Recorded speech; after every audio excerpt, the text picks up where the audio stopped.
Hello everyone, this is Veronica today, better known as Ronnie. Thank God for a new day, a beautiful day, although it was a little chilly this morning and me and the cold weather don't go too good together. That's the first reason I moved from Vegas, because in Vegas it gets very, very hot and very, very cold, and then the dry air wasn't good for the scleroderma.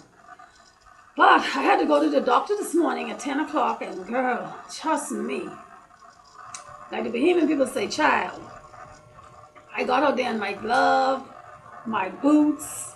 I have on an inner piece, a piece under this. I have on a lot of clothes. I have on two tights, and I'm just warm. And I wore two gloves, of course, ski gloves as well, as under another glove underneath. And man, people are nosy. No offense to the white people, honey, but whew, y'all would climb a mountain to go behind to see what's behind that mountain, honey. Whew. They all, why are you so cold? Why? The weather is nice. But you know what? I don't go into it because people don't know my condition. They know, a lot of people who I tell know of my condition, but they don't know my condition because I'm the one that went through it. My daughter saw me sick. My cousin Donna, my best friend Rocky, who was there, saw me sick. My best friend Anna and others who I told, they saw it. My sister seen it. But no one knows what I really went through. So they don't really know my story, but they know of my story. Anyway, the last video I did, I failed to mention that I was diagnosed in 2006 from scleroderma. On my birthday, a Chinese doctor looked at me and told me, you have scleroderma. I mean, no compassion, nothing. After going to tons of doctors and having hand tests done and thinking I had carpal tunnel and all kind of stuff. But after I was diagnosed, I had an appointment to have a toe done, to have some bunion removed. Very simple procedure.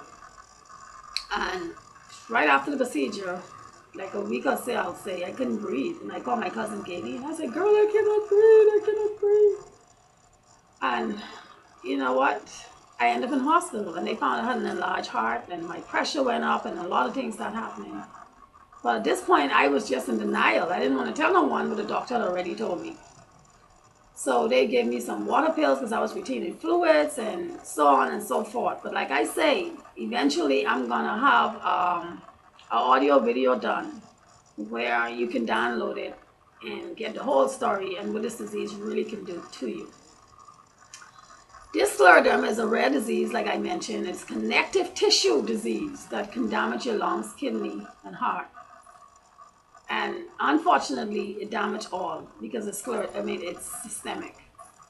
So after having a biopsy done and all that, they determined it was systemic. And that means everything had covered my body. My skin was just gone, and my breathing was bad. My heart failed, my lungs failed, everything just failed. But it's really, really heartbreaking. At this point, I didn't even want to tell my daughter because it was so sad, and I was in excruciating pain. And on top of that, I was like fatigue, not just tired, but fatigue every day. I went to work tired. Boy, this disease is terrible. But anyway, like I said earlier, with me going ahead and changing my lifestyle after I had died twice, and the doctor told my daughter, listen, she's dead, there's nothing we can do. Didn't even want to go back and, what you call that? Well, respirate me again. I'm not sure if that's the right word. It cost me to breathe again. They didn't want to go back and do that the second time. So they went ahead and I said that, but my cousin and my best friend was standing there, and they said, no, you have to try again. And they was insistent that the doctor try to bring me back. And that's when they find a pulse in my groins, because they can find any pulse. So a couple of minutes before that, I would have been brain dead, and they would have to pull the plug. But after that, I was hooked up to every machine you could name, even machines that they just came out with. But through the grace of God and through love is why I'm here. The doctors that I have, Dr. Conrad Murray, he loved God. He always spoke about him, although he was funny most of the time, trying to cheer you up. Dr. Sappho did. Dr. Overworry was a Christian. And I got good doctors to come into my life and help me out the best they could. And now I'm seeing Dr. Walker, and I had just seen Dr. Hampton, but now she's not my doctor any longer. And Dr. Walker is a Christian. And I went to her today, and the first thing I walk in her office, she was like, "Are you still praying every day? Do you read the Bible every day?" So I have good encouragement from doctors. And my blood works are always good, and I thank God for it. I'm thoroughly tested all the time, and just have to keep positive. That's about it. But like I say, I'm trying to introduce you to the right way of life, which I believe this, because it happened for me. Like I said, I stopped eating all that chemically infested foods with high fructose syrup and all these names you can't even pronounce. I stopped eating it. That was like the second thing I did. The first thing I did was start taking care of my hair without petroleums and mineral oils. And my daughter went ahead and made up this product. It's been on the market for 4 years now. And she said she wasn't going to stop until my hair came back. My hair was all thin out and eat out on this side. All the sides were gone. Excuse me. And she said she wasn't going to stop until it happened. And she did. She found something. She did her research and found something. Even my voice was gone. I couldn't talk. I had to walk again and learn to talk and walk again. And right now, you could hear like my voice sounds so grassy because I had a lot of mucus in me. And the mucus came from all that milk and ice cream and all that cheese and whatnot. But people don't realize, that's what's killing us. And I stopped eating it. And I was worse than this. You would always think I had a cold. And I also have to clear my throat all the time. But it's less now. I'm getting so much better. So as time went on, I decided that, okay, I'm going to stop all this meat, all this cheese, all this stuff. And I'm not telling people not to eat meat. But if you can find organic meat, that's fine. An organic chicken. And I always determine organic by the size of it. Because if you notice with some chicken, the chicken leg is so big, it's bigger than my leg.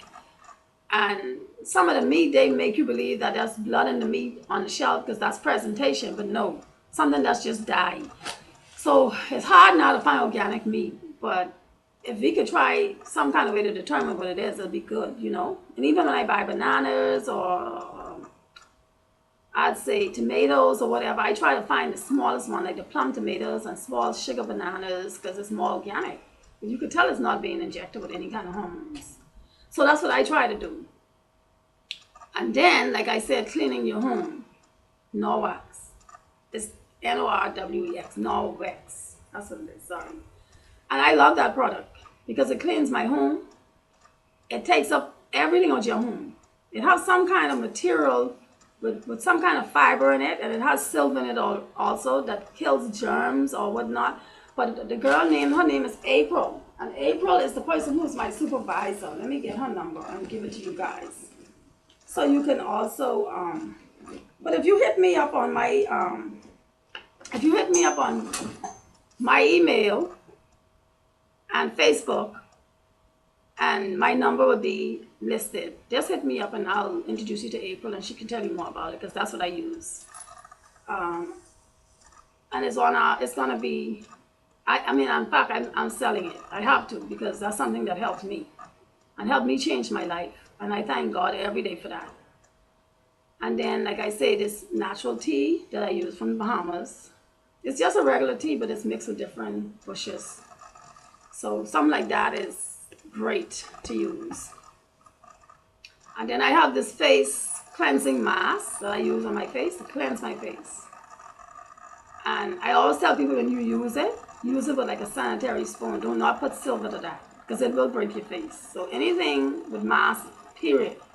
Just use it with a sanitary spoon and then you can cleanse and rinse your face off. So that's pretty much it so far with the lipsticks that my daughter just came up with like about, I'd say 6 months ago.